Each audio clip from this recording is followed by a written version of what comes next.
a thirst for empire, economic and political motivations. The late 19th century saw Europe gripped by a fervent desire for empires, and France was no exception.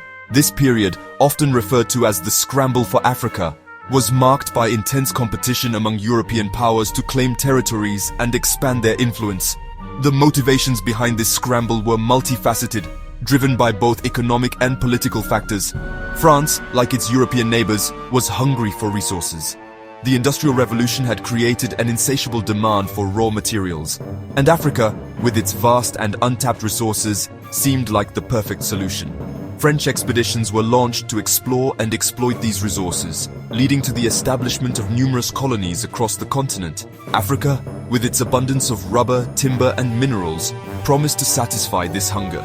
The extraction of these resources not only fueled the French economy, but also provided the raw materials needed for the burgeoning industries back home.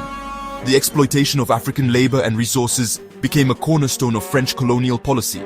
Beyond resources, the allure of new markets for French goods drove the nation's colonial ambitions. The colonies provided a captive market for French manufactured goods, ensuring a steady stream of revenue and economic growth. This economic interdependence between the colonies and the metropole was a key aspect of French imperial strategy. The humiliation of the Franco-Prussian War from 1870 to 1871 also fueled France's desire for colonies. The defeat had left a deep scar on the French national psyche, and there was a strong desire to restore national pride and prestige. A sprawling overseas empire, it was thought, would restore French pride and prestige. A sprawling overseas empire, it was thought, would restore French pride and prestige. The establishment of colonies was seen as a way to project French power and influence on the global stage, demonstrating that France was still a major player in international affairs. Furthermore, the scramble for Africa became entangled with internal French politics. The Third Republic, which had been established after the fall of the Second Empire, was eager to solidify its power and legitimacy. Colonial expansion was seen as a means to unify the nation and bolster its standing on the world stage. The Third Republic, seeking to solidify its power, saw colonial expansion as a means to unify the nation and bolster its standing on the world stage.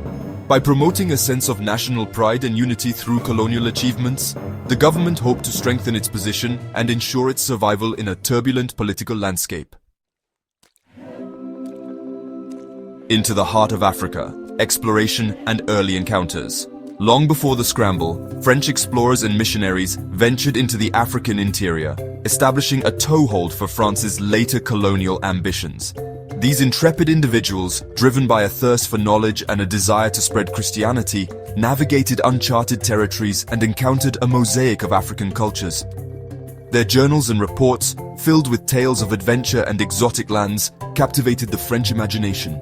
These narratives, often romanticized and tinged with a sense of European superiority, laid the groundwork for France's colonial enterprise. They painted a picture of Africa as a land ripe for the taking, in need of European enlightenment and guidance. The scramble begins. The race for African territories. The Berlin Conference of 1884 to 1885 marked a turning point in European colonialism in Africa. European powers, eager to avoid conflict amongst themselves, convened to establish rules for the partition of Africa. This conference, conducted without a single African representative present, carved up the continent with little regard for existing political or ethnic boundaries. France, eager to secure its share of the African pie, engaged in a frenzy of treaty-making and military expeditions. French troops and administrators fanned out across the continent, often encountering resistance from African rulers and communities determined to defend their sovereignty. Algeria, a jewel in the crown and a thorn in the side. This North African nation, with its rich history and diverse culture, was both a prized possession and a source of constant turmoil for France. Among France's African possessions, Algeria held a unique and troubled status. Unlike other colonies, it was considered an integral part of France, not just a territory to be exploited. Conquered in 1830, Algeria became a settler colony, attracting large numbers of French immigrants seeking land and opportunity. These settlers, known as colons or pieds noirs, established themselves in the fertile coastal regions, building towns and infrastructure that mirrored those in France. This influx of settlers, who came to view Algeria as an integral part of France, created a volatile mix of cultures and competing claims to the land. The French settlers enjoyed privileges and rights denied to the indigenous Algerian population, leading to deep-seated resentment and tension.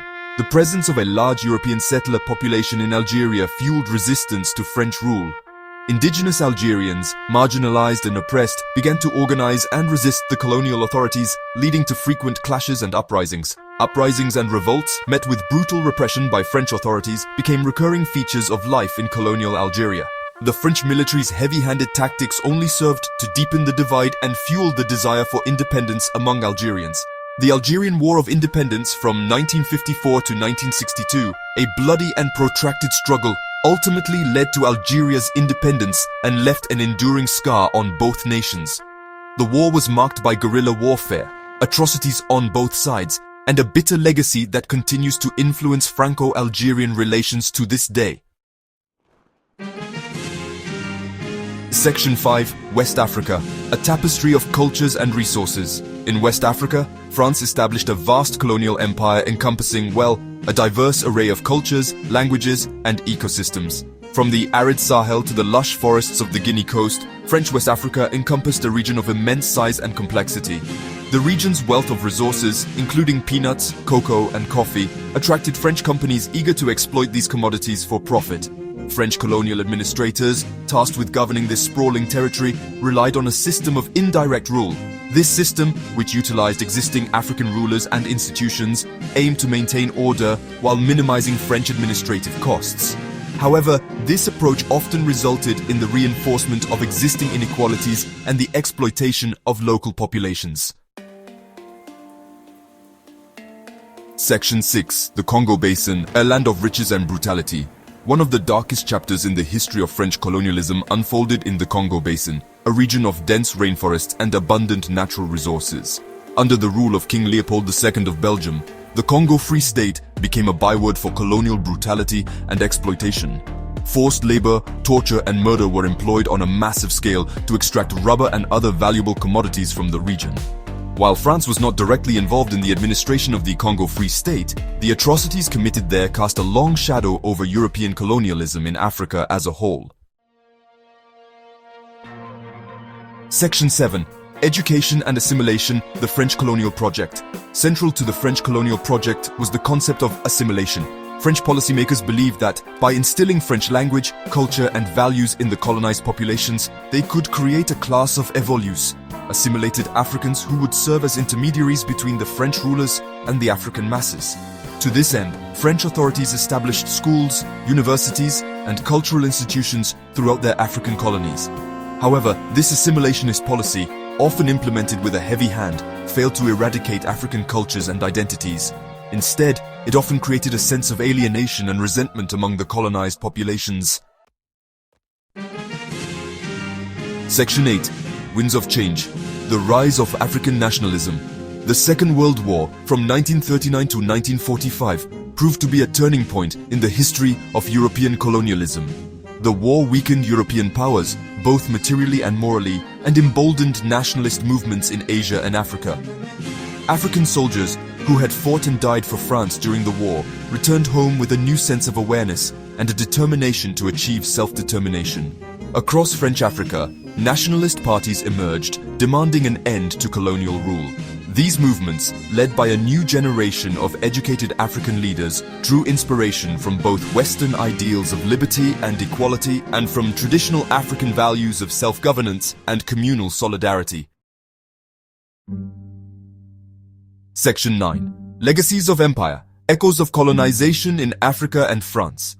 The legacy of French colonialism in Africa is complex and multifaceted. It is a story of both imposition and adaptation, where the colonial powers imposed their systems, but local cultures also found ways to adapt and resist. On the one hand, French colonialism left an indelible mark on the continent, shaping its political boundaries, languages, and institutions. The French language, for instance, remains a unifying medium in many African countries, facilitating communication across diverse ethnic groups. On the other hand, the violence, exploitation, and cultural disruption inflicted during the colonial era continue to cast a long shadow over Africa today. The scars of forced labor, resource extraction, and cultural erasure are still visible in the socio-economic challenges faced by many African nations. In France, the colonial experience has left its own enduring legacy. The influx of immigrants from former colonies has transformed French society, bringing a rich tapestry of cultural influences that have reshaped the nation's identity. The presence of large immigrant populations from former colonies has enriched French society, but it has also given rise to social tensions and challenges to national identity. Issues of integration, discrimination, and the struggle for equal rights are part of the ongoing dialogue in contemporary France. Coming to terms with the legacy of colonialism remains an ongoing process for both France and its former African colonies. It involves acknowledging the past, addressing historical injustices, and finding ways to build a more equitable future together.